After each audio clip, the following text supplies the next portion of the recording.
I say hit it. You got 1 minute in. Might as well do it.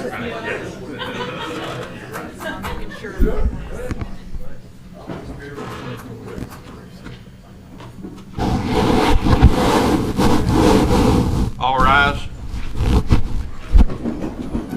Councilmember Bowden, will you lead us in prayer, please? Gracious Father, Lord, we thank you for once again being able to serve this great community. In Jesus' name we pray. Amen. Amen. Join me in the pledge. I pledge allegiance to the flag of the United States of America and to the republic for which it stands, one nation, under God, indivisible, with liberty and justice for all. You may be seated. Roll call. Councilmember Deets. Here. Bolden. Here. Blevins. Here. Sansing. Here. Ray. Here. Mashburn. Trailer. Here. Twitty. Smith. Raines. Here. 2 absent, sir. Thank you. For you is presentation ends July 7th and intended motion July the June 5th. Got a motion, second, any discussion, changes? All right, all those in favor of approving the minutes, say aye. Aye. All those opposed, nay. All right, to reach the consent agenda, do I hear anything about the consent agenda? So move that we accept the consent agenda as it is. Any discussion? All those in favor say aye. Aye. Opposed, nay. Okay, this brings us to a point, I need a motion to suspend the rules. We have a final plat that's on, in front of you. that didn't- Second. Got a motion, second, to suspend the rules. Roll call. We'll roll call this, suspend the rules. No, we can do all those Okay, in favor. all those in favor of suspending the rules and going to the final plat, say aye. Aye. All opposed, nay. All right. Suspend the rules. Now I'd entertain a motion to approve the final plat, or at least to talk about it. So move. Okay, we got a motion second, now discuss it.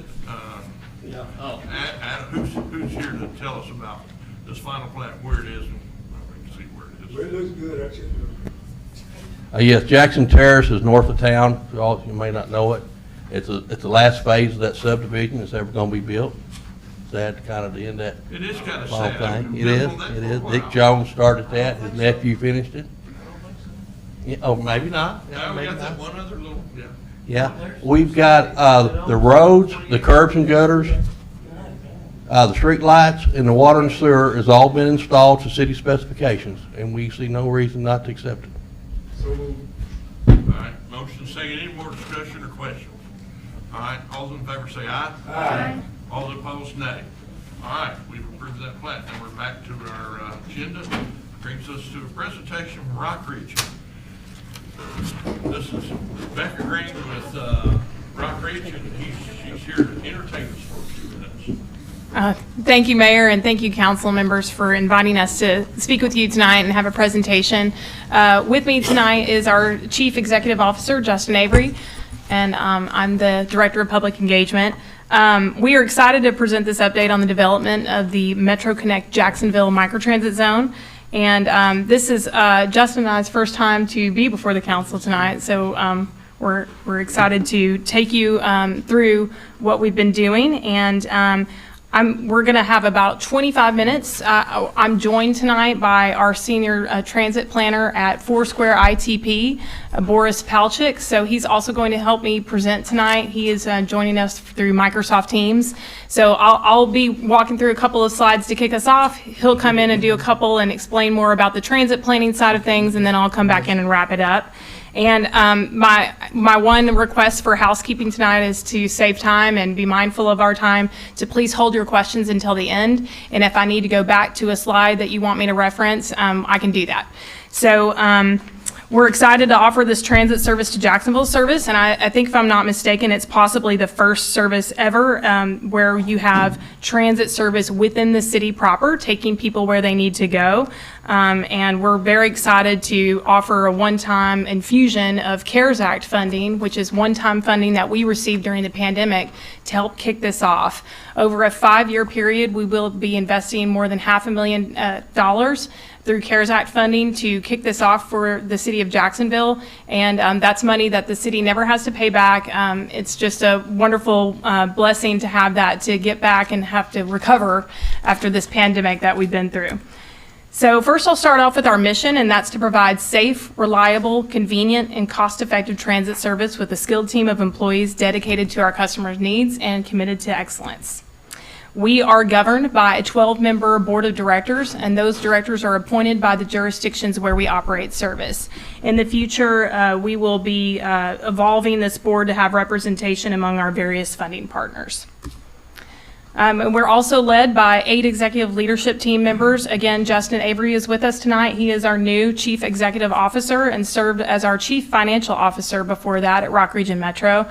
I'm a part of this leadership team as well, and the rest of the individuals you see there on the screen are part of the leadership team. We have a smart, hardworking, dedicated group of professionals who are ready to put together the service that this region would like to see as far as public transit service. Kicking it off, we are, this is a map of the Little Rock urbanized area. The area that you see in green there is the urbanized area for Little Rock, even though it includes more than just the city of Little Rock. You can see that North Little Rock's there, Benton, Bryant, Maumelle, Sherwood, Cabot, and Jacksonville. All of those areas are determined by the U.S. Census, and the Federal Transit Administration, which oversees Rock Region Metro, has designated Rock Region Metro as the recipient of all federal dollars for public transit for that area in green, for the overall Little Rock urbanized area. This means that any city in the area that wants to put up their transit service, they can do that with their city funds, of course, but if they want to have the power of even additional dollars of federal spending for public transit, they must work through Rock Region Metro because we are the designated recipient of the funds for that area.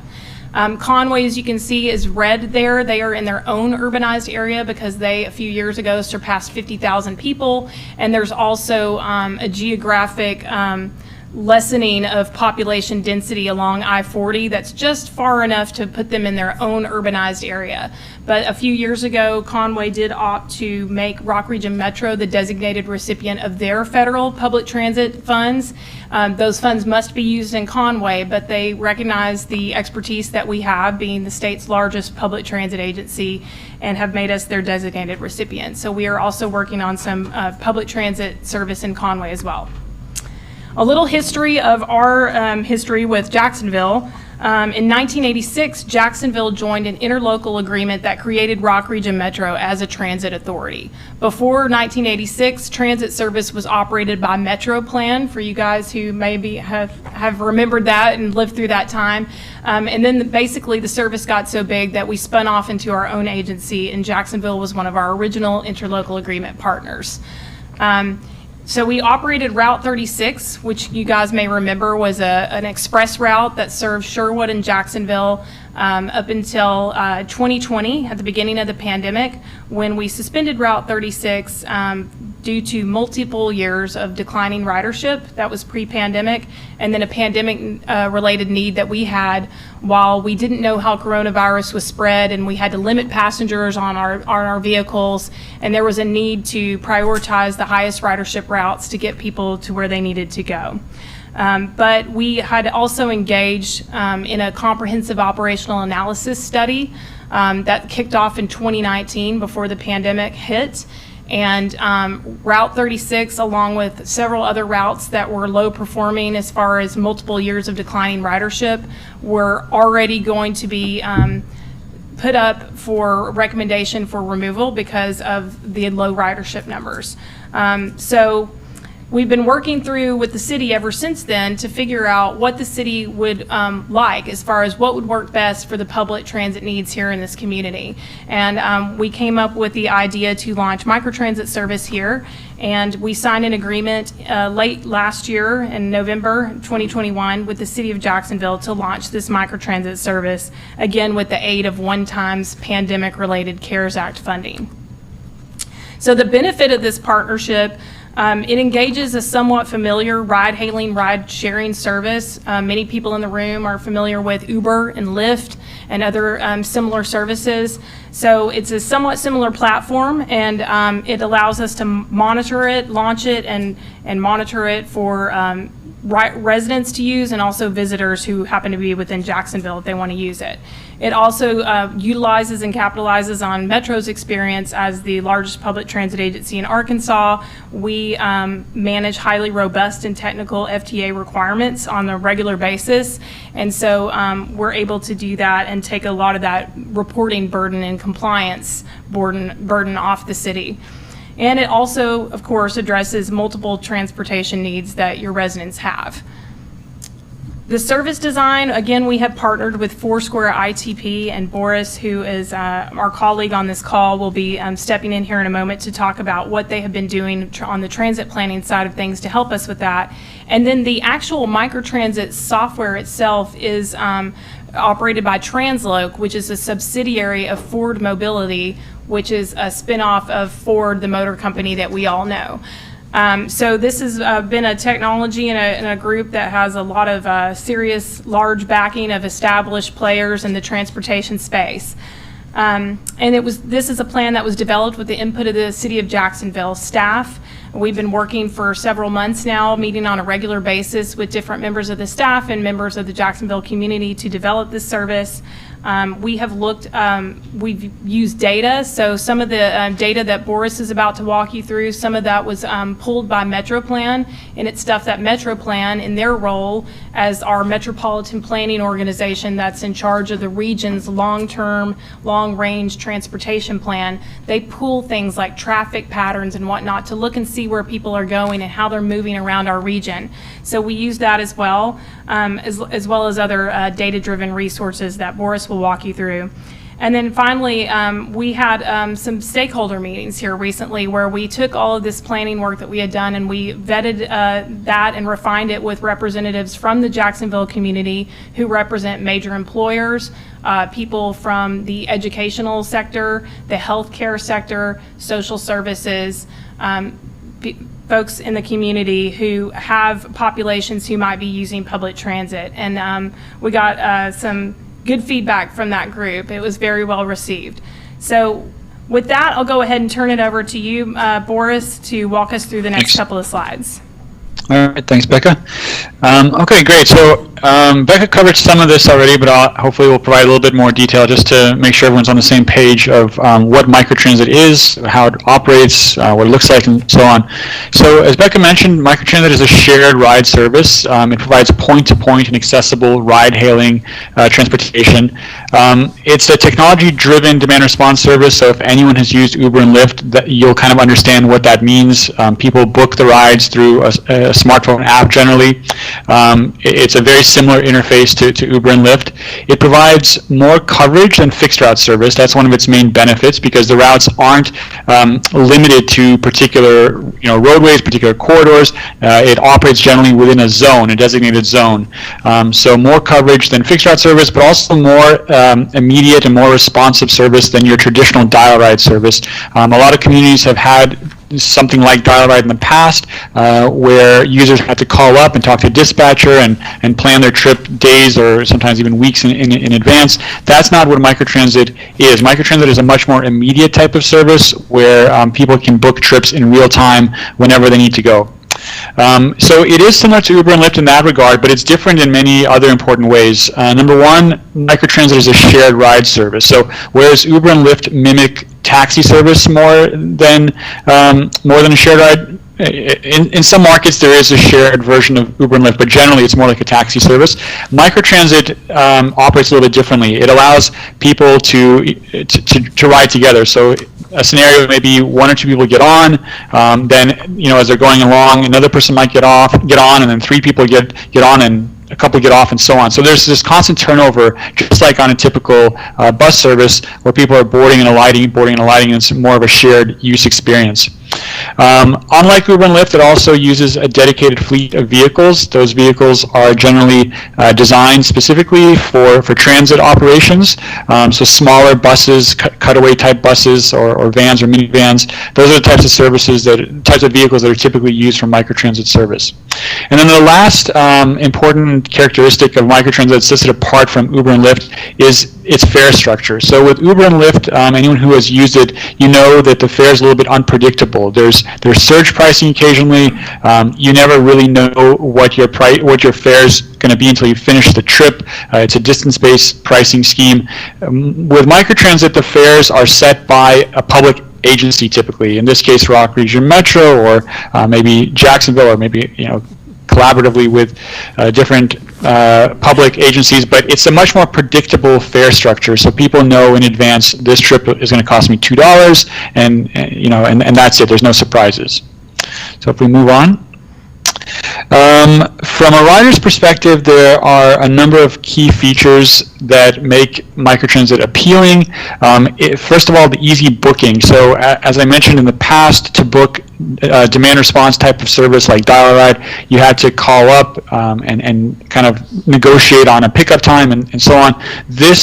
With microtransit, it allows you to use an app and book, almost instantaneously through that app. So it's a much simpler system. It also allows you to see where vehicles are in real time. So it takes away kind of that fear of the unknown that is sometimes associated with transit service, where people don't know where their bus is, when it'll arrive exactly, and so on. With microtransit apps, you can generally see where the vehicle is and when it'll arrive to pick you up. Reasonable wait times and travel times, those are also important from a rider's perspective.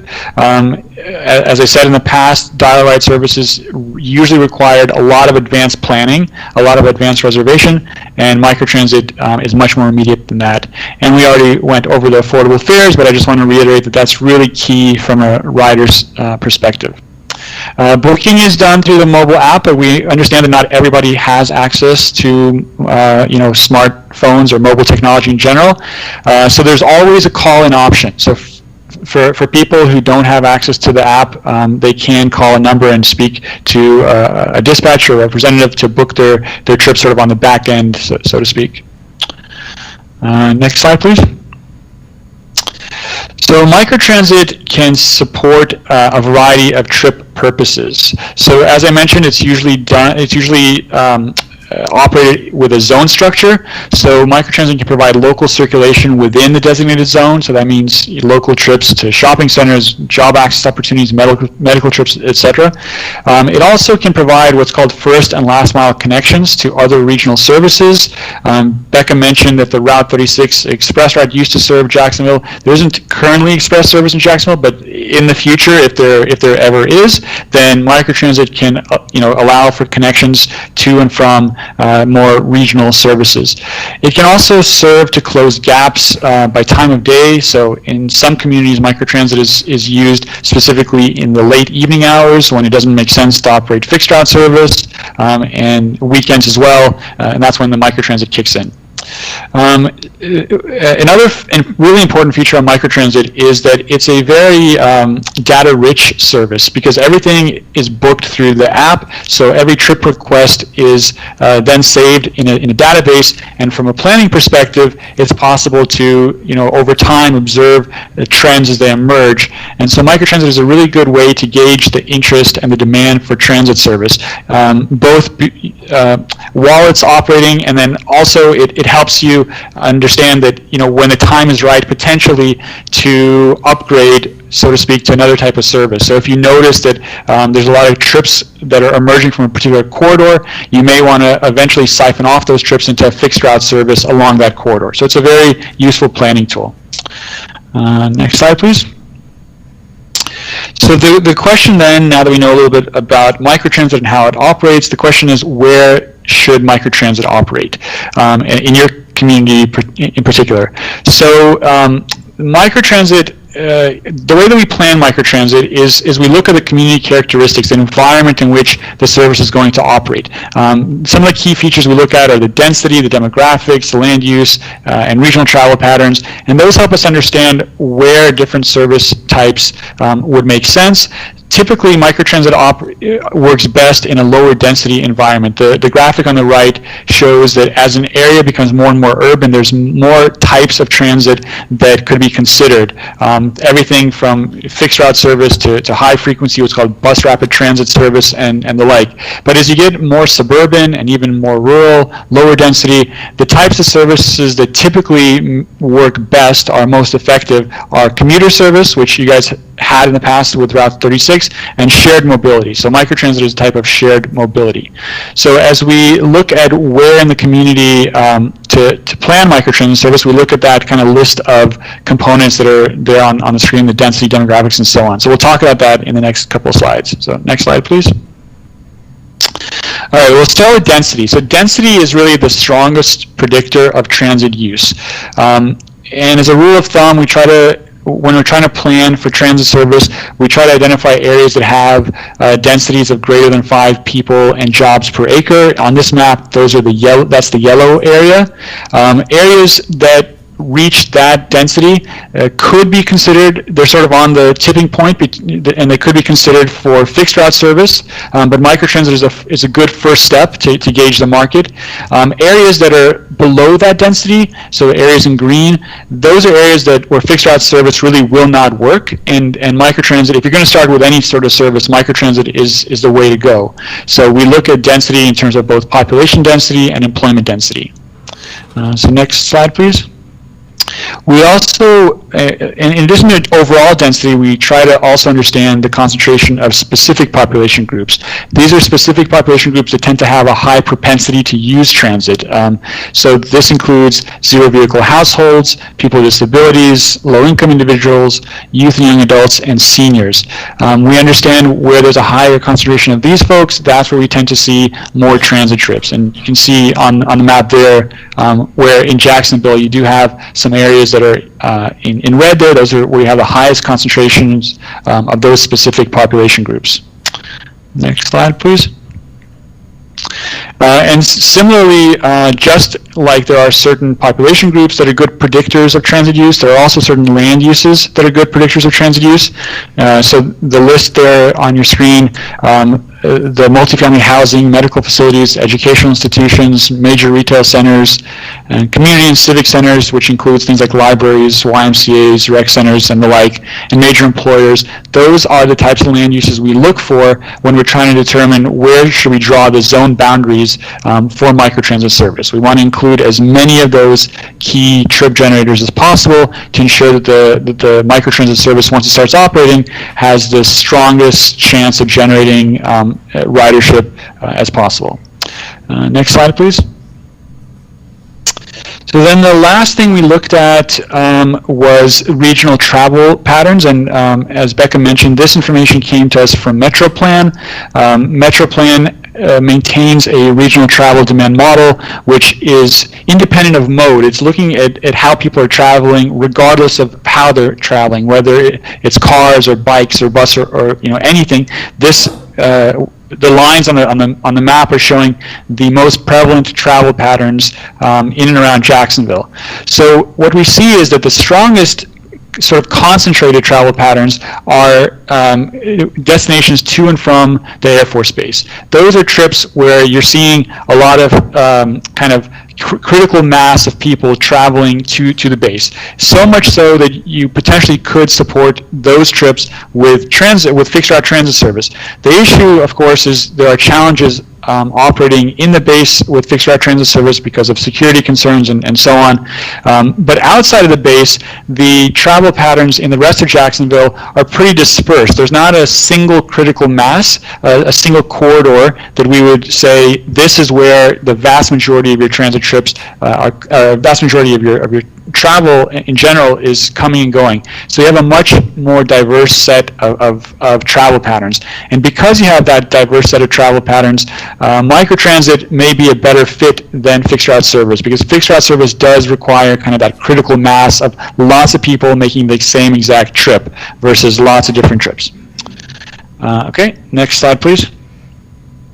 So based on all of that we discussed, and also based on various meetings and communication we've had with city staff, the zone that you see there on the screen, I believe you guys have this map in front of you as well, that is the proposed zone for microtransit service in Jacksonville.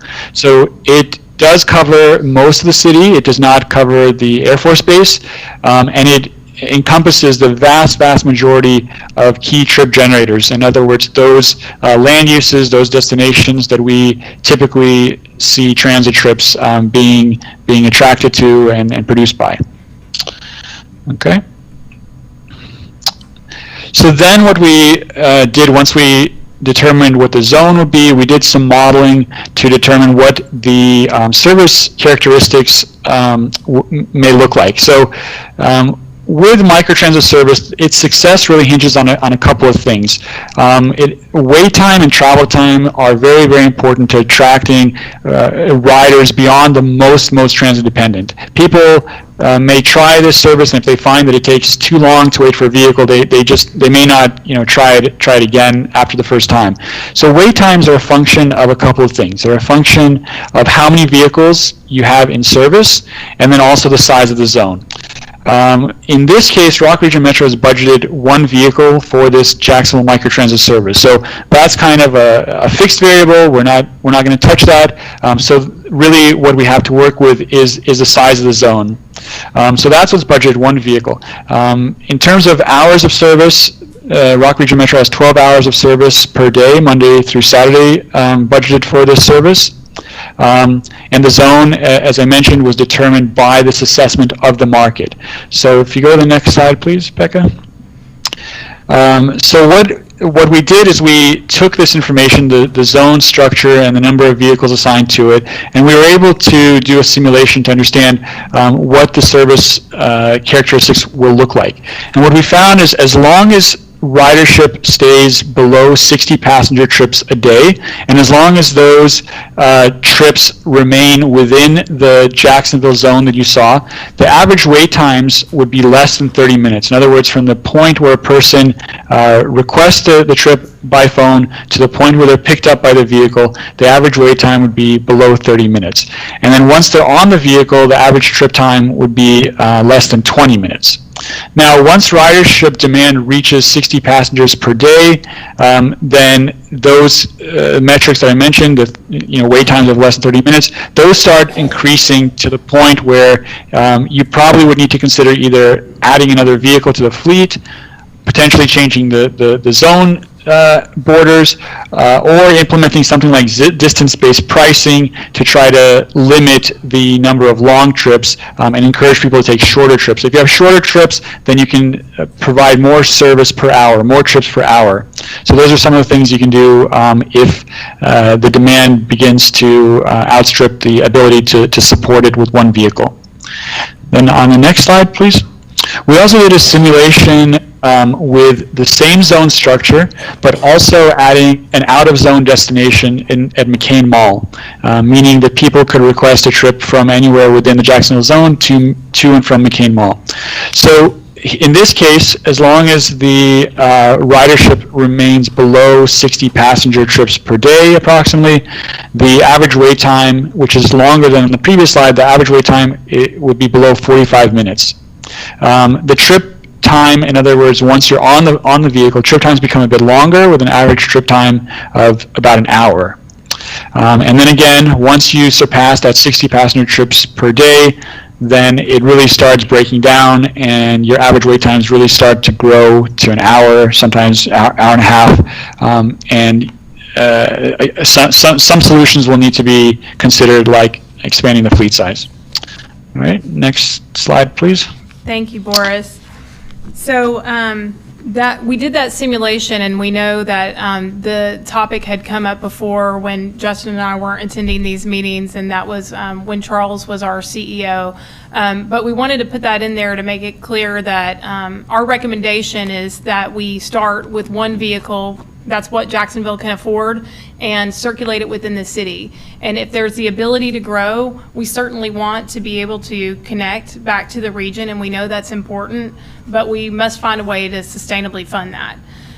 So what the support we're offering for this zone is 1.5 full-time equivalent drivers, because you can't it's not just one guy or gal in a car. That guy or gal has to take a vacation day every now and then. They get sick every now and then. So we have extra people to come in and help operate this service and this one vehicle in the zone. We also are sharing a supervisor with some other microtransit zones that we have to keep tabs and help out when needed, and also a dispatcher. That's part of the bigger staff behind the scenes at Metro. Metro. And of course, behind all that is our biggest fixed cost center helping to power this service forward, and that is the might of everything that keeps all of our service running: the operations management, customer service, maintenance, accounting, HR, marketing, communications, legal, accounting, just all of that, safety as well. All of those representative departments that we have back at Metro are supporting this service. And in addition, the capital expenses include the vehicles. We also have some computers and the software, radios, and things like that we use to put this service forward. This is what the service vehicles look like. You saw this on another slide. These are Lone Star ProMaster 3500s. They are accessible vehicles. They have a low floor and a fold-out wheelchair ramp. So if you're using a wheelchair, you will be able to use this service, and it can accommodate up to 7 passengers. This service vehicle is owned, maintained, fueled, and insured by Metro. So as part of the agreement, the city is joining this agreement, and for the first 3 years, that's the agreement period, and that helps cover the depreciation time period for this vehicle because we are purchasing them. They're actually on the way. Hopefully, we'll talk about that in a minute, but they are purchased, and so we will be bearing the brunt of that expense, and you guys will be paying us a portion of that over the next 3 years to help us to pay for that vehicle to operate this service. The fare structure, I know that when Reese Pearl, who was our interim COO, was here last year, he said that it was $1.35 per trip, and unfortunately Reese got that incorrect. It is $2 per person per trip. Boris's team helped us do a fare analysis of our microtransit zones that were citywide zones. We looked at different cities and states across the country to see what they charge for microtransit, and $2 per person per trip was one of the lowest fares that we could find. These are going to be longer trips than the zones that are within Little Rock and North Little Rock. The zones that are in North Little Rock and Little Rock cover much smaller geographic areas. They're more like neighborhoods. These are going to be longer trips. Longer trips means more gas money involved as well. So $2 per person per trip is an affordable fee. It's, again, heavily subsidized service. You're not going to find a $2 Uber trip to get from any point to any other point in this zone. That's not going to be comparable. So it also helps us manage demand. So another way that Boris was saying that you could, if the demand starts to skyrocket and you still only have one vehicle, one thing that you could consider is raising fares. There is that, however, we try to keep it affordable because there is a relationship between fares and ridership. The higher your fares go, the lower your ridership goes in general in transit. So you still want to keep it affordable. $2 is a flat fee. It's pretty affordable for a one-way trip across town. And we'll be monitoring and assessing the fees and fares at appropriate times, just as we do in Little Rock and North Little Rock. I will say that we haven't raised fares in North Little Rock and Little Rock since 2009, so it would not be surprising and should not be surprising with the cost of 2022 costs as compared to 2009 costs that we would also be increasing the fares in Little Rock and North Little Rock at some point. And as we expand our service, because the Conway zone will be the first zone that we've had outside of Pulaski County in our agency's history, we'll become more of a regional service provider. And when you look across the country at different transit agencies that offer regional service, they have a regional fare structure to go with it. So we'll be assessing that along the way. And we have also been made aware that when Charles was out here last August, he had proposed an initial introductory fare-free service to introduce everyone to the service, and we are working with the city to put that together to launch the service. The timeline for launching the service. It is heavily dependent on recruitment, hiring, and training of drivers, and vehicle procurement. We're living in the same pandemic you guys are. We've had some hiring challenges, really not so much on the microtransit side, that's really more on the fixed route operator side because those buses require a commercial driver's license to drive. And that is a hot commodity right now in the labor market, finding someone with a CDL. So if you know anyone, send them our way. But we are not so worried about the microtransit hiring as far as the drivers, but the vehicle procurement is definitely affected by supply chain issues. So we do have these vehicles on order. They are supposed to be arriving in early 2023, and we're getting updates, just like maybe some of you guys are in the businesses that you work in.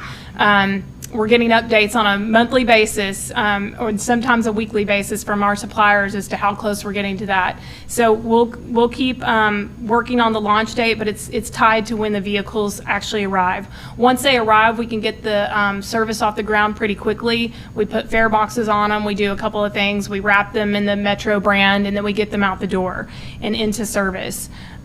Once we get the vehicles in and we have a better idea of when we can actually launch the service, we'll want to come and do some general public information meetings and tell people how the service operates, how to use it, how it works. We also have some behind-the-scenes operational tasks. So, for example, at your university center that's right near the Air Force, if there's a special place that they want us to always park and stuff, so we're out of their way, if they have a bunch of car traffic coming through there or something, we work with them, with campuses like that, to make sure that we're doing what they want on their campus as far as where to park and things like that.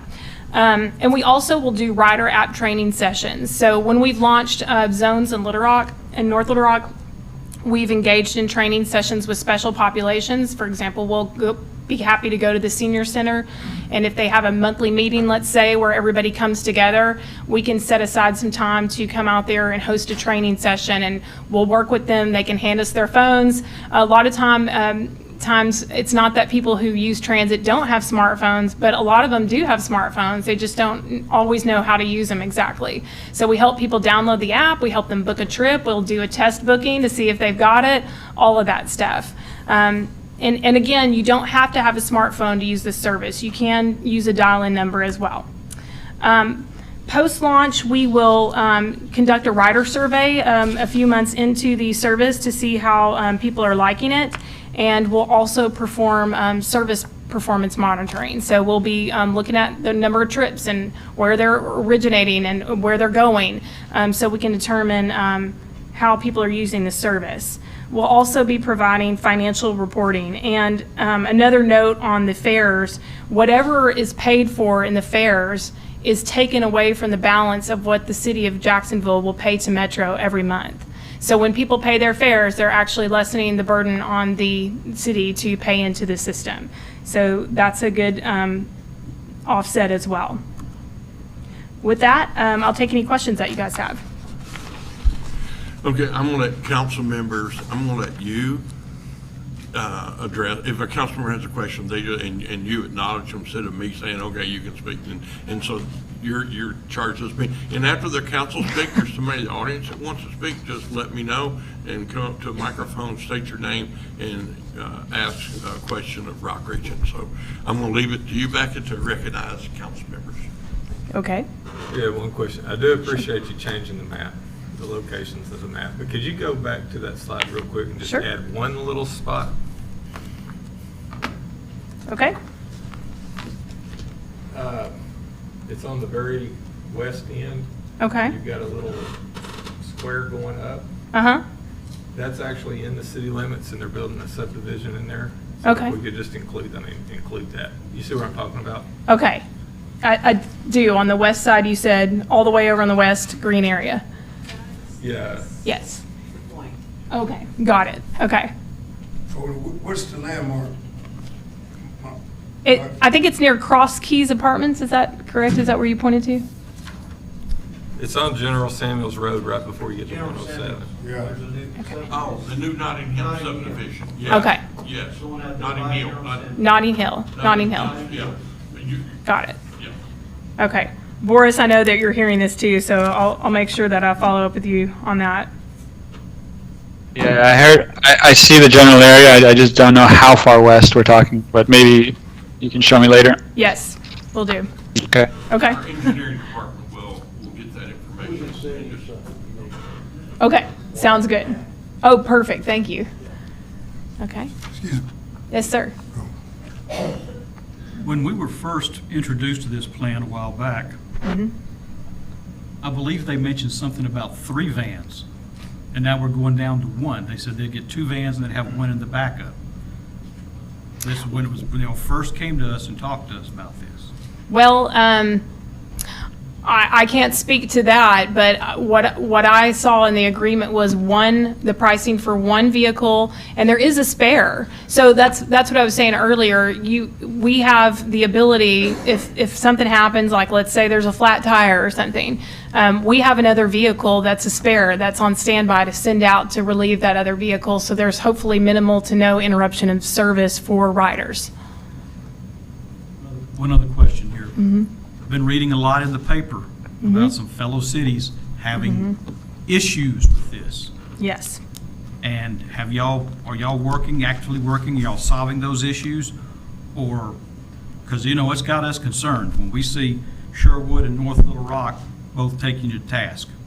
Yes. So Sherwood has not signed an agreement yet. Sherwood wants a point of interest at McCain Mall. It is not our professional recommendation that you do that with one vehicle for all the reasons that Boris just said.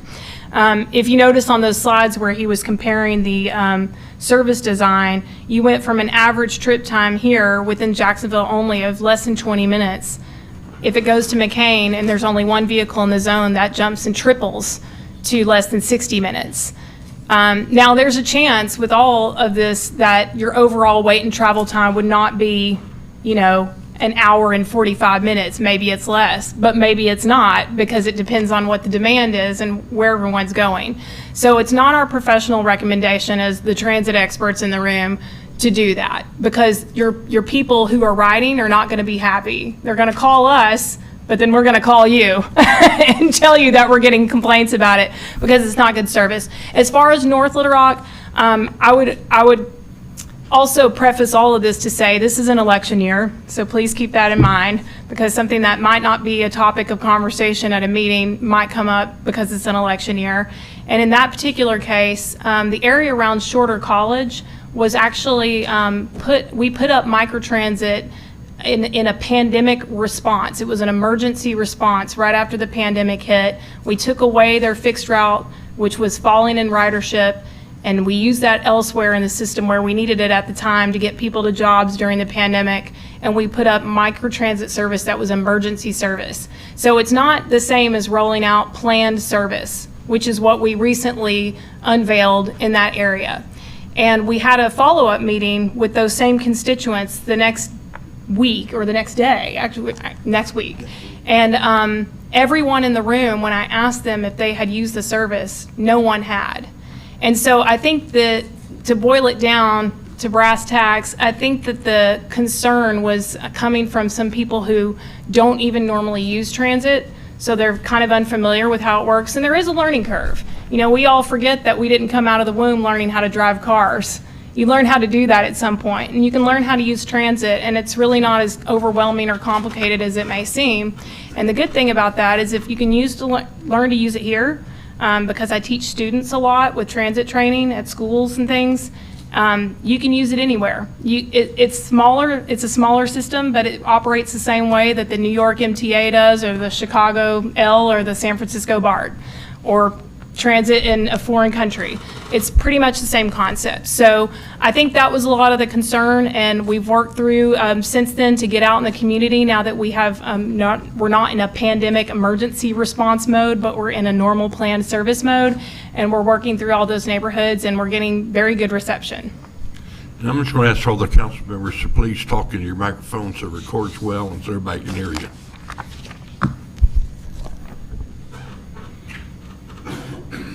Yes, sir.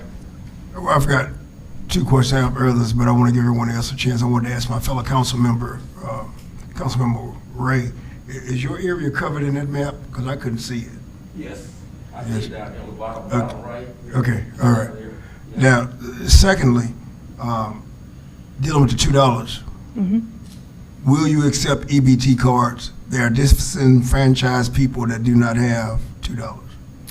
We do not. It's cash or app usage only. However, the mayor and I have talked about doing something here in Jacksonville, kind of like similar to what we do in Little Rock. So we have agreements with 6 different academic fair partners, the Central Arkansas Library System, and also the Arkansas Homeless Coalition, which is a coalition of probably 20 to 30 partners that engage in homeless services.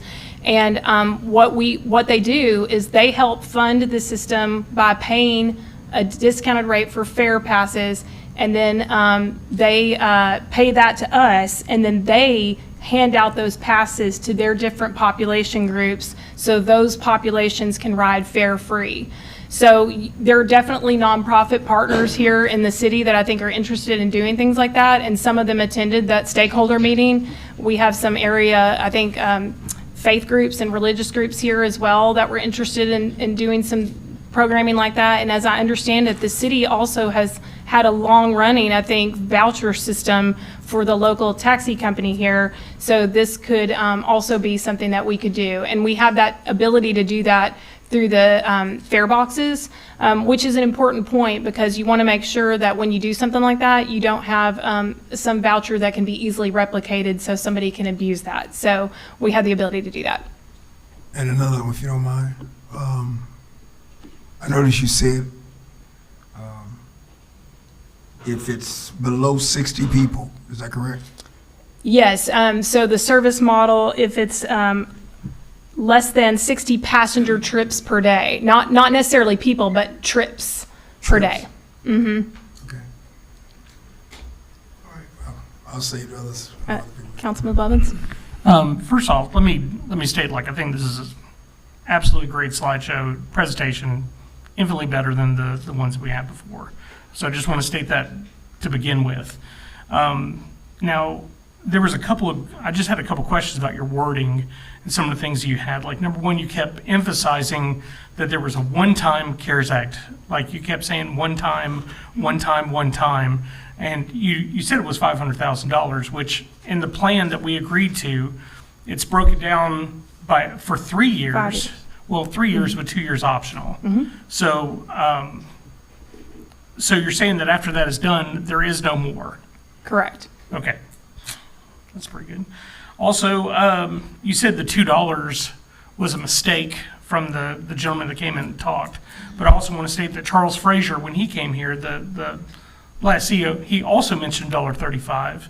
And you also have pamphlets that are currently being circulated in Little Rock that say $1.35. So I'm, you know, again, I'm not trying to harp on that, but it's not what we were told when we signed it.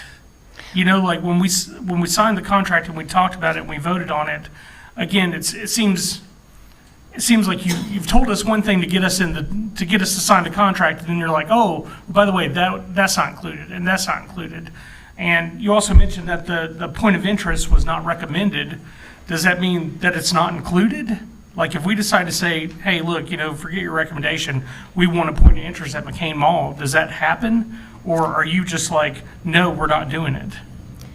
Well, my personal recommendation would be to tell you, no, you're not doing it, because I know that you're going to get backlash from riders who are not going to like it. And I'll tell you why.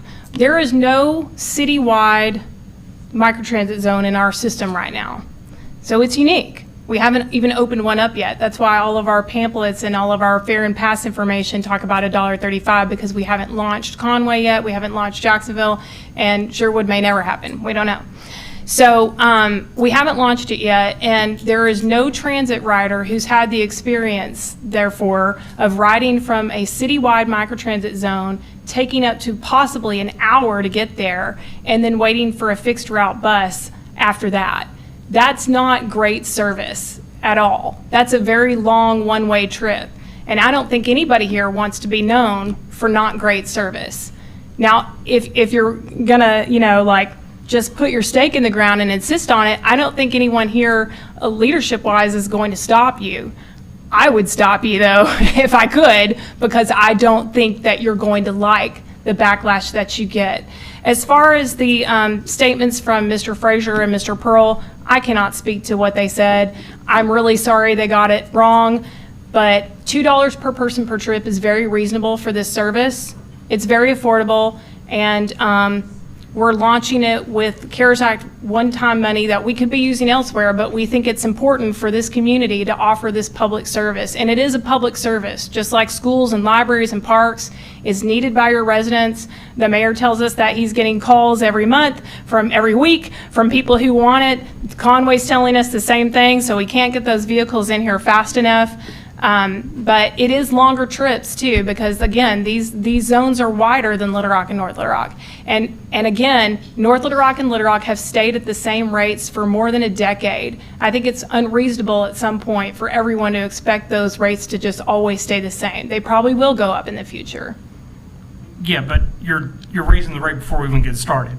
But I guess another question that I have is, it mentioned in here that you're collecting the data for the people that use the service and where they transfer. Are you guys selling that data to a third party, or is that all proprietary information that you keep on hand?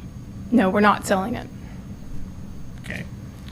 Also, there's no Sunday on here. Do we have a cost associated to add a Sunday on there? We can get that for you. Okay. Yes, sir. So, I think the $2 is really affordable fare for people that need to ride places, especially with the difference of gas and the cost of everything that's come up. I mean, that's really effective and reasonable. It starts off at that. Sometimes you get information that's not true, but I thought the first time $135 was way too inexpensive with what was happening. But, you know, it was said, but $2 is good.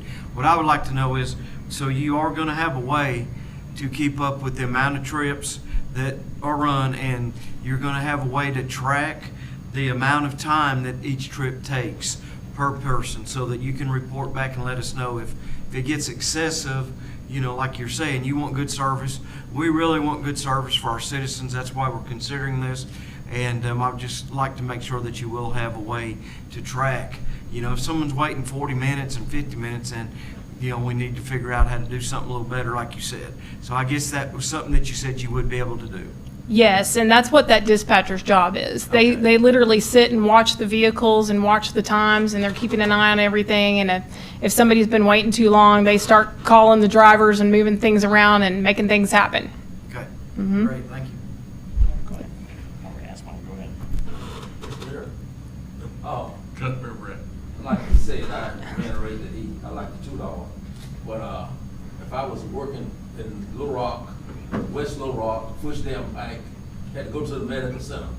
Now, I pay my $2 to catch to Jacksonville here. Where do I transfer to how much more do I have to pay to get to my job in West Little Rock? Well, currently in the proposed zone, it's just for Jacksonville, so you would not be able to reach the rest of the system.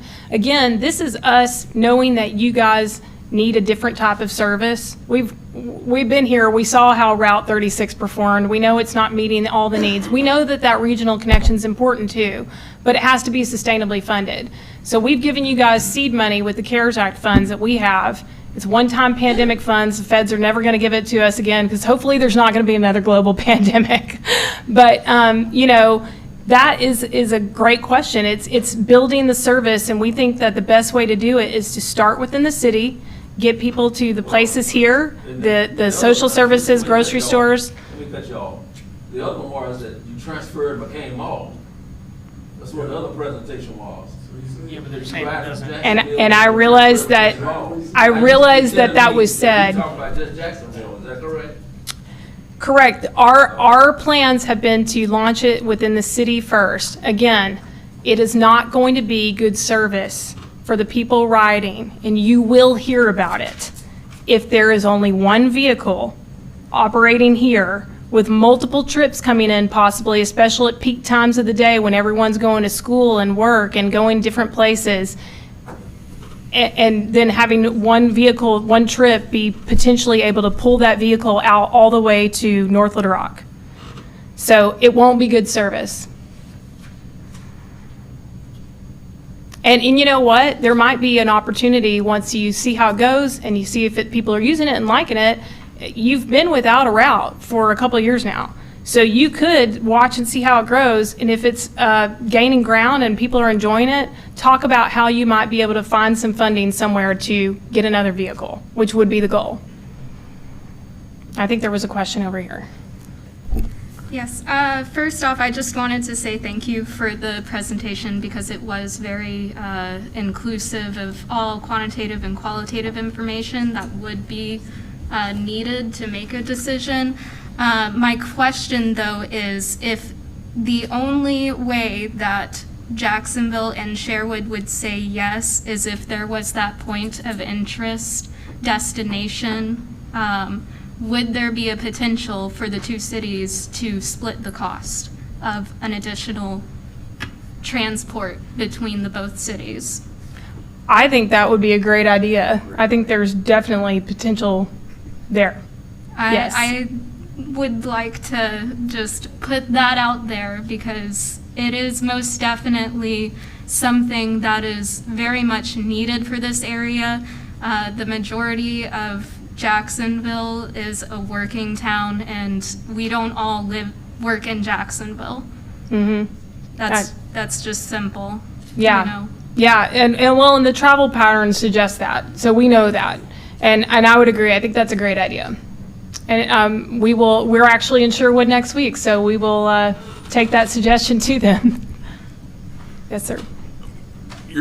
We've discussed at several of these meetings the long-term goal of microtransit. Could you kind of go to what you see in the future being north of the river with microtransit moving people in Conway and different areas of Bryant, Britain, whatever's going to happen, that y'all's long-term goal that you see? Mayor?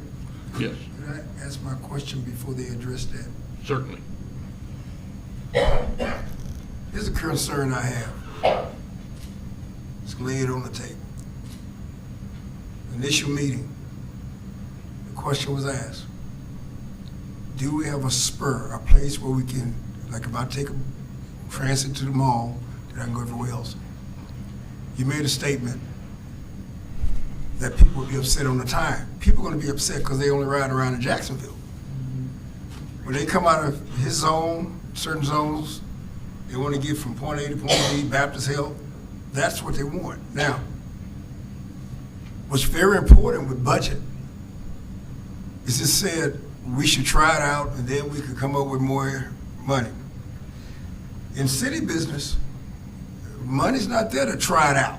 We kind of got to have what we're going to have from the beginning that's going to represent all the people and the needs. Me personally, and I'm not the whole show, $2 is reasonable for some people. It's reasonable for me and probably quite a few up here. But disenfranchised people, I'm a pastor. They're not going to ask for help. They would rather have an EBT card where they can go, and I know you probably can't get that converted to that, but I'm just showing you the obstacles that we're dealing with. I understand we deal with a contract, but I really want to solidify that the community, the constituents, needs are met. No one wants to go from point A in Jacksonville to point D in Jacksonville. If I'm going to get on a transit, I want to get from point A to Baptist Hospital, point A to my, you understand what I'm saying? Mm-hmm. So that is my major concern. From the very first meeting, we did ask about that, and we were told, so the person you sent was not well informed, which is not good in sales. Okay. Yeah, he's not good. He's still not. I'd like to make a comment too, please. Well, let me just stress I'm this. Sorry, I'm not trying to cut anybody down. Just a couple of things. Again, I can't speak to the people who were here before me, and I'm not going to try because I can't. Gotcha. But I will say this. To answer your question about the need, we know there are some people who are interested in making connections outside of Jacksonville. We know that. We're the transit people. We've known that for years. But I will say that when we did our stakeholder meeting here, and we had employers and people from the educational sector here in Jacksonville, and social services and healthcare, they were all pretty pleased that we were starting to get any kind of level of service to get from point A to point B in the city. I know that the regional connection is a need, and you're correct, it's a need. But I think that starting out with the budget that you have, you're still going to please a lot of people, because I didn't hear any negativity in the room when we talked to any of them about it. And as far as your point of people who cannot afford the fare, we deal with that all the time in our regular system, all the time. And the fare agreements are the way that we can make sure that we have sustainable funding, because unlike the schools, unlike the parks, unlike the libraries, we don't have a long-term local property or sales tax holding up public transit. In Arkansas, probably per capita is one of the lowest states as far as investing per capita for public transit. So we understand that there's a need out there, and that's why we look for partners to help us carry that burden. So the school districts, for example, help pay the fare agreement so their kids can ride fare free.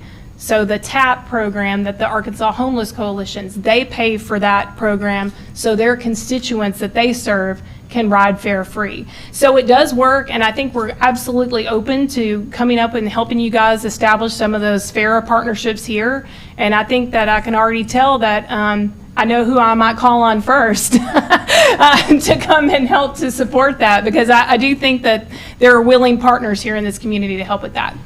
Next question. You had made the comment that going to McCain Mall, we would probably hear about it. I feel like the things that we were told, which I know you can't do anything about what we've been told, the $1.35, the 3 vans, the trip to McCain Mall, I think we're going to hear a lot about that because we were all told that. So I think that the question to ask yourselves is, do you have financial flexibility to either partner with Sherwood on a second vehicle, to either pay for a second vehicle outright that's just for Jacksonville, to however you want to manage that. It's our understanding that, you know, the city's starting kind of from scratch as far as the funding. You haven't been paying funding for 2 years, and before that, frankly, you guys were paying a rate that wasn't sustainable for us to carry such a low number of people on Route 36. So it becomes a funding issue. I think we're here to help, and obviously we think it's a good, worthy cause, or we wouldn't be over a 5-year period investing over $500,000 in it. So if we can find a way to get the funding for its extra vehicles, I think that we can get that done. One more, I'm just wanting to say, we were sold and we bought this on at least 2 vans running at the same time and 1 running to McCain Mall, so there wouldn't be wait times in town. This is the way it was presented to us in the beginning, and now you're changing what we signed a contract on. Well, I think I remember that August meeting of last year. I think that was the meeting when Charles was here. And, you know, Charles is a great visionary. He's a good pitch man. And I think what he was talking about was in the future adding on to service to have like an on-demand community shuttle with this same software that powers it. But that was never, in my opinion, just working with Charles and knowing him, I don't think his intention was to say that was the ironclad way it was going to be. He's just a visionary. And I do think that he did believe and does believe in fostering regional connections here. And I think that's important for this community and for communities across America as we face climate change, for example. I do think that the regional connection's important and that he thought it was important. That's not the financial agreement that we're moving forward with, because we can't. We have to be able to sustain that and have some money be paid into the system to support that, because more vehicles mean more fuel expenses, they mean more labor. We're in the same competitive labor market you guys are in. We have to pay our people a livable wage, and we want to do that. So it just transit costs money, and as long as we can work together to find the funding for it, I think we can get you guys that regional connection that you want. So I do have a comment to clarify. I did state that if you guys had the ultimatum of making that point destination between the 2 cities or losing this deal between the 2 cities, would you make that decision? Secondly, as an individual who attended a university that partners with you guys, I would like to make mention for the minutes that with that share program, it's like a sticker or a type of identification that is put on either the ID of the school or whatever partnering program you are utilizing. And so just like we do the taxi voucher program, we did the voucher program, it would be similar, but again, it would be a sticker that would be easily identifiable, not replicatable, to be placed on an identification card of some sort, right? So that's how the fair agreements work. The partners are the ones who know their constituents. They know, for example, if you're a full-time student enrolled in the program, so they would be in charge of creating your student ID, for example, or if you're like a constituent who is with the Central Arkansas Library System, for example, who's another one of our partners, they would give you a special library-created card that is yours, and that's how they identify you. And then they attach to that a security sticker, and it's called a security sticker because if you try to peel it off and stick it on your next year's ID, for example, like as college kids might be wont to do, maybe not. Maybe they behave a little better nowadays as compared to my day. But if you're going to try to put it back on the sticker, you'll ruin the sticker essentially, and you can't reuse it. So it's a way that we prevent fare evasion, because in a system as small as ours, you need every cent that you get from fares because it helps to power the system. It helps to pay for the system. As far as the previous question about whether we're going to fight you guys on whether you want that point of interest, I don't think that anybody wants to just make this go away, but you've been warned about how the service will be. So go ahead. All right. And this isn't really a question. Mm-hmm. Okay. But for those of you that voted on this resolution, you voted to approve the resolution that we did not vote at that time on a plan. We voted on a resolution that gave the mayor the ability to enter in an agreement with Rock Region. We didn't vote on any kind of plan, okay? So we now have a plan that the mayor of Undally has agreed to, and we need to live with it, okay? What we are doing is we are providing public transportation inside the city of Jacksonville at a good price to let people move around in. That's what it all boils down to. I mean, people, if you've got 3 people going to McCain Mall a day, or I'd watch people get off the bus, there's not very many of them. It's all nice in a fairy tale world to be able to give everything to everybody. But I think what we're doing with this is you're giving the people that need transportation to go to the doctor here in town, go to the store here in town, the ability to do that. And that's At a reasonable price. at a reasonable price. And I appreciate what you said. Vote on the resolution, but I voted on the resolution based on the presentation. So if you tell me I'm gonna get fried chicken, and you give me fried turkey, I didn't ask for the turkey, I asked for the chicken. So that's the principle I'm looking at. The presentation said this, and the questions were put forward about that. I even included about the airbase. So therefore, that's what was presented. It was presented, we bid on it because of that, and we accepted it, so we good with that. But now when you come back and tell me, I'm sorry, we're not gonna be able to afford fried chicken, we're gonna give you turkey, and it's not going to be fried, it's half done. This is what I'm looking at. I'm looking at the fact of the presentation. That's what I'm looking at. I understand what you're saying, my fellow council member, and I'm not ignorant to resolutions, but I also know when a resolution is presented, that's what we heard. And if I'm the only one that heard it, help me. I know I've been in many meetings in the Pentagon and everywhere else. I know how to listen. To use your example, I'll just say, though, the meal was made available at all because we brought to the table all the ingredients to make it. So like the CARES Act funding makes the service available.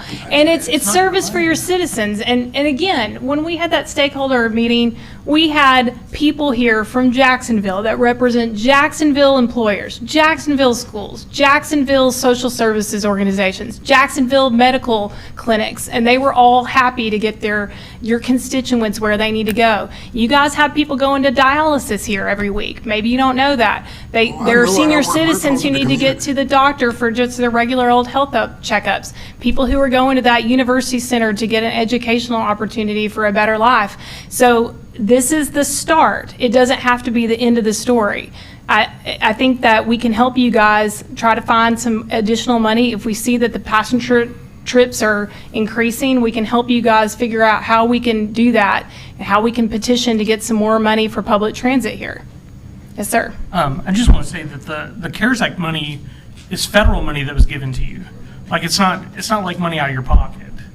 You know what I'm saying? Like, it's not money. It is that money was we get to accrued. determine where we want to use it in our system. Absolutely, but it can only be used for this. So it's not like it's money that could be used for anything.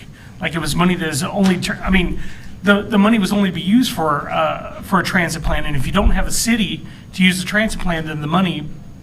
We do Does have a become- city. We have 3 primary funder partners that we could be using it on. We Right. thought it was important to reestablish some service in Jacksonville. That's why we targeted you guys for some of this money. If you don't mind me asking, you said you contacted, like, the schools, you contacted all these people. How many city council members did you contact? How many elected officials did you contact to This maybe is look at the the- program? This is the presentation to you guys, and Mike was there representing major employers because we wanted to hear from your constituents. We wanted to see what people from the community said. This was after the agreement had already been signed. It wasn't to build up to the agreement. It was to presentation of what the agreement was about. Absolutely, that's what I was saying. You said during this presentation that you talked to all these people, which obviously this came after the vote happened. And I was like, okay, well, how come you didn't reach out to any of us? Like, you mentioned that you talked to all these other people. You This is even the mentioned that you opportunity spoke to where the we're mayor, reaching out to you. But you showed them the This was 3 program. weeks ago. We Okay. stakeholders here 3 weeks. All right, I Okay, got and- another Hold question. on, look, I have one more, just to say. I know you also stated about the items in the paper and the stuff involving North Little Rock, and you mentioned that this is an election year, so a lot of the proposed stuff is coming up because it's election year. Like, you only had one person on that whole city council that was really for, according to the minutes and what was done for the North Little Rock. So I know that, like, of the 8 people that were on the city council, like 7 of them weren't up for political election. So I just want to state that you saying that, that some of these concerns are only being brought up because it's a political season I don't believe that's 100% accurate. Okay. Next question? Thank you. So for clarification's sake, the CARES Fund Act money was distributed per what? Was it per county or per city? Because I'm pretty sure that you said per county. I think it was distributed to different transit agencies. Right, So, but you had Conway in a different area and the Little Rock area in another. And so that total funds came to the Little Rock metro area, is that correct? so Little Rock, everything in the Little Rock urbanized area is under Rock Region Metro as far as federal Right. funding. So that comes to our agency, and we Right. can do with it what we see fit. Right, exactly. And Conway has a separate pot of CARES money because they're in a separate UZA. And that's the point that I'm trying to make. So theoretically speaking, you could put all of that money in a smaller concentrated area within the Little Rock metro area. Correct. Yes, sir. First of all, I want to thank you for the presentation. I don't want to belabor it. I mean, it's already been signed. However, the first presentation sucked because it didn't cover everything. And we do know our constituents need something, so I'm with that. But it is what it is. I definitely thank you for the presentation again. Before You're welcome. you get to leave, Becca, do we have anybody in the audience that'd like to come up and state your name in the microphone and ask a question of Rock Region?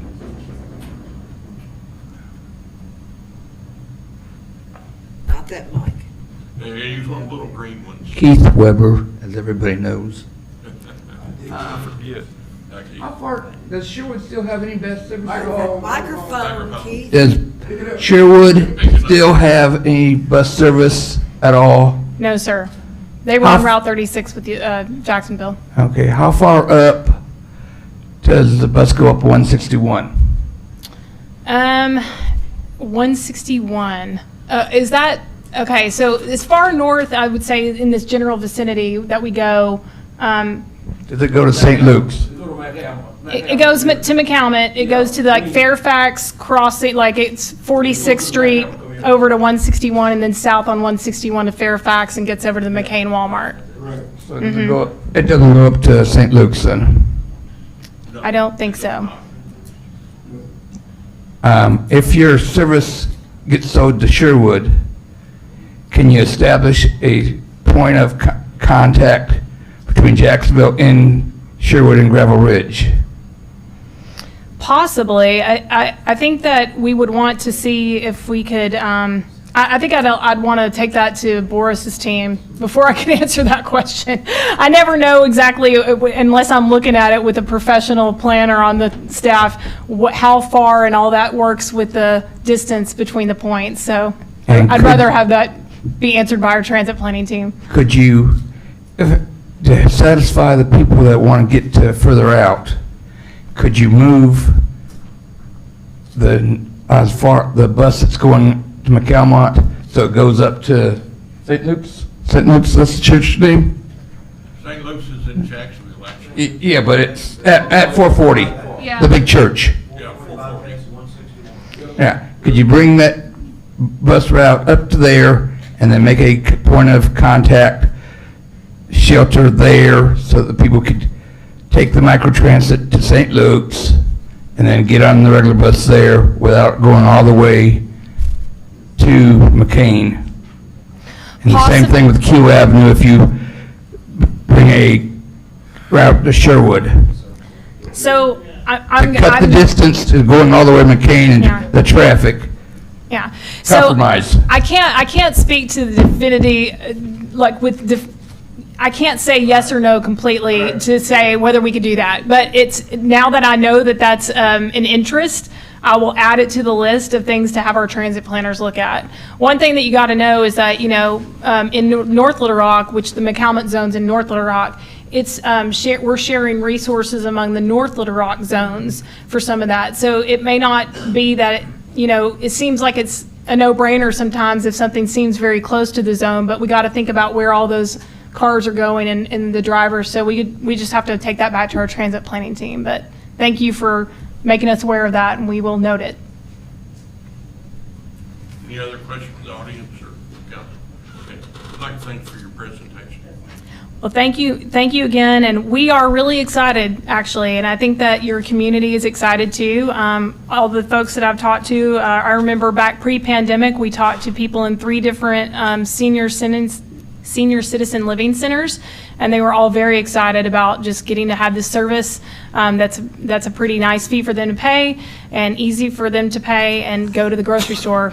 So they're just excited and enthused about that. So I hope that you guys are excited about it as well. Thank you. Still call me. Thank you. Pam? I was just going to show you on the map, make sure we're talking the Oh, same place. okay. It's that little pocket right there. Also, I'm going to need you to send me a copy of your presentation. Okay, will do. All right, thank you so much, Mayor. And Boris, thank you for sitting in on the meeting. Thank you again. Okay. Councilmember Blevins. That you can you email had a it to question that about address. financial strength in the consent agenda. Would you like to ask that question now? On the financial. Was that part of the consent agenda? That's part of the financial. That's Yeah, part of the 6 consent agenda. We already passed it. And since she wasn't in the Whenever room you at do the that, time. eventually, Yeah, I thought it was you'll coming at forward the it to all end. of us. I'm just, Yeah. no, I'm gonna let Thank you. you so much. Well, it's earlier in the agenda, so we're just Yeah. coming back to it. Cheryl, Councilmember Blevins has a question to ask you about the financial report we just received.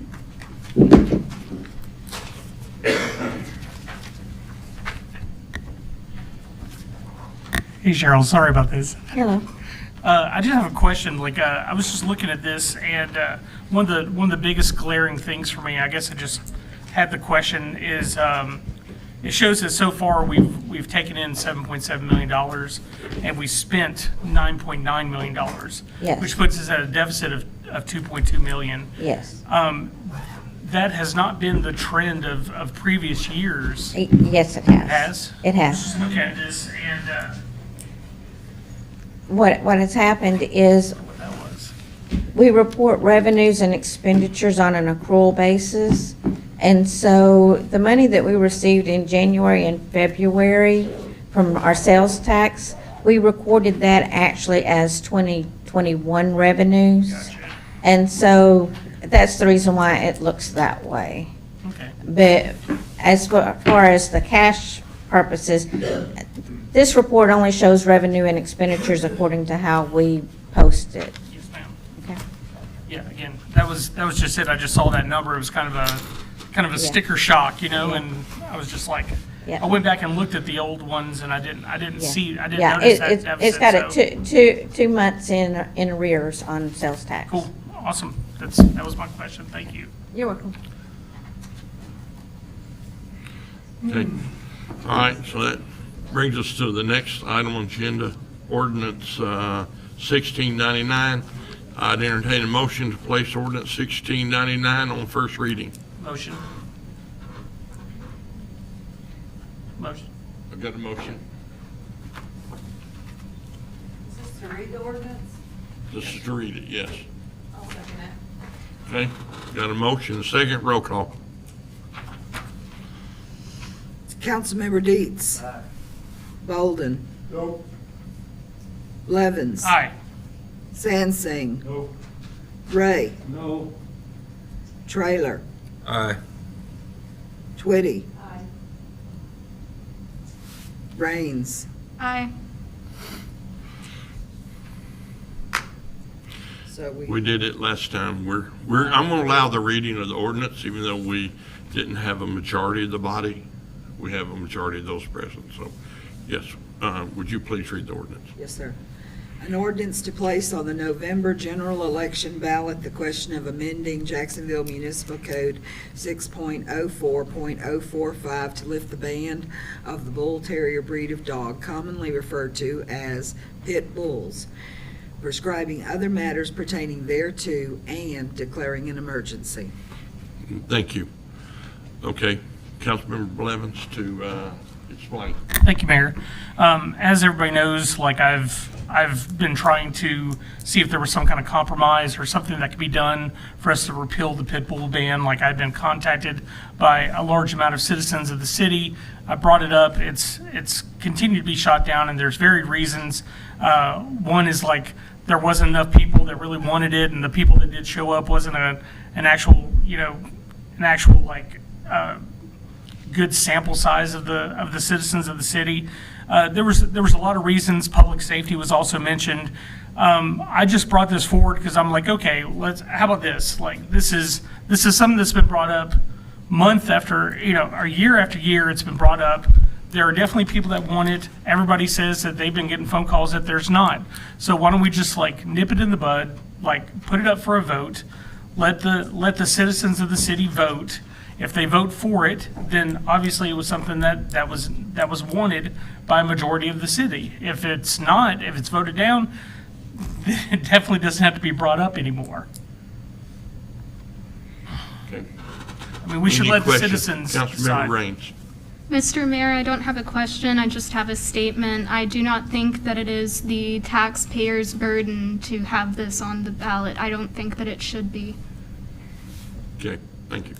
Any other comment? Councilmember Deeds. So I've been in the meetings, and I go back to 2007, when we had some educated council members there also that were against it. The reason being, it was because of we need to protect the citizens of Jacksonville. So it seems like to me that with all that's been said, and I'm against spending the money also, we have a whole lot of needs that we need to spend money for, as far as that. But I feel like that we've been dealing with so many issues, pit bull ban, chickens and everything, that the council needs to put these behind us. And here in the future, we need to start putting things that's going to benefit all the citizens of Jacksonville and the city of Jacksonville, and let's figure out where we go from here. So I'm against the pit bull ban, I'm just going to tell you. Councilmember Sansing. I just was saying, the citizens voted for us to make decisions for the city. They also expect us to protect the citizens of the city. Our highest calling up here is to protect the citizens in Jacksonville. And going backwards, allowing a dangerous breed back in the city, is the city council doing that is wrong. Okay. I have a comment. Councilmember Twitty. I just like to make the comment, because at our meeting that we had, Christina, is that her name, had put in, she's got a lawyer, she has put in motion to get the petition to put it on the ballot. So I say we go ahead and let her go forward with what she has started. Okay. So, Councilmember Blevins. so again, I understand that a lot of people were, are like, we shouldn't spend the money, we shouldn't do this, we shouldn't do that. A lot of the stuff that's being brought up is from 15 years ago. Like, there's a lot of stuff that has changed in 15 years. Like, we've had a ban in place, and we still know that there are pit bulls here, but yet there hasn't been any safety concerns. There hasn't been anything to show that there's vicious breeds here, even though we all know that they're here already. Again, I feel that this is something that should be done. If it's a cost that's associated with it, that's the problem. Like, I personally will put the money up to reimburse the city for the cost of the election, which would be $4,500. That's what I've been told. So I'll put my own personal money up if that is the big problem that everybody has. But I think that this is something, here's what's gonna happen. Say that Ms. Henderson, from the full disconnect from the representation that you're supposed to be doing, as opposed to what the vote actually goes through. And again, I've been contacted about this. I really don't have a dog in the fight. Like, I'm not gonna have a pit bull, just like I'm not gonna have chickens at my house. But this is something that citizens have contacted me about. And I know there's been some people, other city council members that have been contacted for, and just in the same aspect, I've had people contact me against. And I've swayed both sides. I've tried compromising. Like, we still have a committee that we're messing with. But again, I think that this is a vote that we should just let the citizens make. I have a comment to make on that, Brian. Sure. Okay, you're saying that we don't have an issue with the pit bulls that we have in town right now. That's because they are banned, and those people that have them, and we do know that they do have them here, they keep them behind closed doors because they are banned here. So we're not seeing them walk out in the street, taking them for a walk or at our dog parks or anything else. For that reason, it's because it's banned. And again, if Christina has got her lawyer what she says she has, and she has went through the steps, then let her finish it. I don't think it's the burden of let the citizens vote by Christina doing what she said she was gonna do. The thing is that that's a citizen doing that for the other citizens. I just think that as city council members, like, we should be the ones to give the city a chance to vote, not a citizen. Councilmember Wright. Did you call me? Yes. Okay. The ordinance that we have on the books now is sufficient for the city of Jacksonville and its citizens. The police chief has said that in every meeting. That's good enough. Okay. Any other council member? Okay, I would Councilmember like to Raines, make you a have something you want to comment. say? Just to clarify, we are talking about potentially dangerous breeds. They are not inherently vicious, and we should not describe them with rhetoric thereon. The individuals within Jacksonville as a whole are absolutely amazing citizens, amazing individuals, and there is only a small fraction. In 2007, Dr. Meshach said roughly 10% that exhibit dangerous behaviors within the room when he's, examining them. And so I want to be clear, this is potentially dangerous. They're not vicious. We're dealing with managing a city of people, not the dogs. Okay, thank you. All right, I'd entertain a motion to approve on first reading and place on, suspend the rules and place on second reading. Motion. Got a motion. Is there a second? So how does this work? If it doesn't get a second, it just dies? Yes, sir. That's correct. Okay. All right, so I'm saying it dies for lack of a second. Yep. Thank you. Thank you. Anything else, announcements? When's casino night? August Mary, I'm asking you. Is it August 5th? Isn't it August 5th? And I didn't know the senior center. Oh, Southern Oaks is, oh, is that where it's at, Southern? Oh, Southern Oaks is, oh, is that where it's at, Southern Oaks? Okay. Okay. And does the senior center have any fundraiser or anything coming up? Okay. Any other announcements that come before this council? All right, entertain a motion to adjourn.